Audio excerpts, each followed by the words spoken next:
Hello, everyone, and welcome to another episode of the Late Night Brew, where we talk to brews first and then we get around to the business after the fact. I'm Robert Bartonica, also known as Buck, and tonight with me on the show once again to continue the FastTrack series is Hembick, where we're going to answer what is in scope and what to expect from an engagement. Hembick, welcome back, buddy. Thanks again for having me back again, Buck. Yeah, always enjoy your company, so looking forward to this session. Exactly. And let's be real here. You only care because you get that list of brews to try out when you finally hit Of the course. shorts. I'm not going to lie, absolutely. Given the time differences, yeah, I just put that into the bank for next time.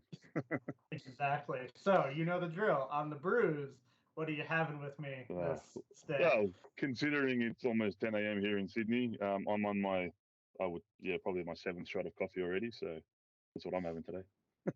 Fair. Hey, it's a brew. I'll take it. And it's a popular exactly. brew at that.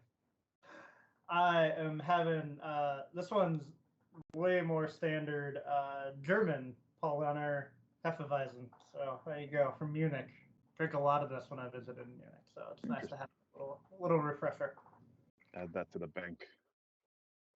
Exactly. Augustiner, in my opinion, is my favorite. However, Paulaner is pretty good.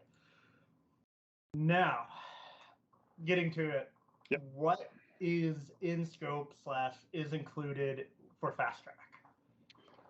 Right. So when an organization comes across the RQ, consultants like myself, when they get engaged, we generally provide customers with all the remote guidance around getting them onboarded to that M365 service.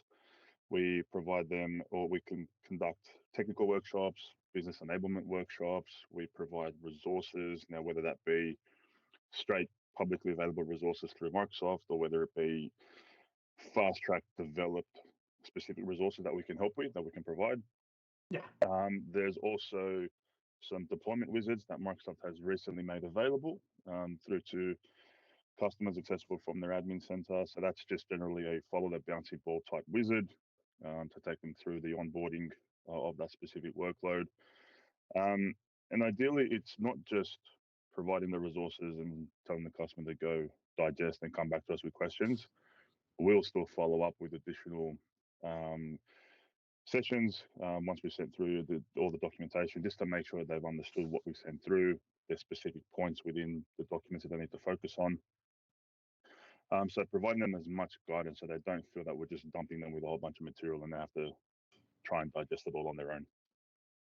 Right, for sure. Nothing worse than that here you go and then you walk away. Exactly. I mean, it's a lot of material. It's a lot of words. Just helping them sort of understand where the focus needs to be. Exactly, and we all know words are hard. So, with that, a typical FastTrack engagement, what can organizations expect from one?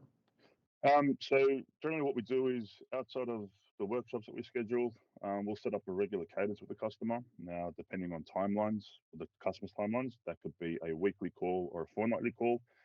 And we treat it just as a touch point to see how things have been progressing, discuss any challenges the customer may have faced during that week. We kind of provide them, I guess you can call homework, to say, make sure you do these tasks that we set. We go through the various phases that we're at through the FastTrack journey, and sort of just to have that open forum where the customer can ask any questions they have, give us that status update, so then we can work out what the next steps look like. It's not necessarily if the customer's got no updates because other priorities have taken over that week or that fortnight, we can always postpone, but it's just to have that ongoing communication so the customer knows that they're not alone throughout this journey. Right. That touch base and that opportunity to ask the dumb questions, as it were. No such thing as dumb questions, but yeah. I'd say the only dumb question is the one unasked. So yeah, you were waiting for me to say something else. I know you were. Not saying anything. And on that note, unfortunately, that does wrap up our time today. I hope everyone enjoyed this episode and had something good to drink. Hambo, once again, thank you for joining me. Mate. As always, if you have any questions, concerns, please do keep in touch with us. All of our info is below. Until next time, take care. Cheers, mate. Thank you again, mate. Cheers.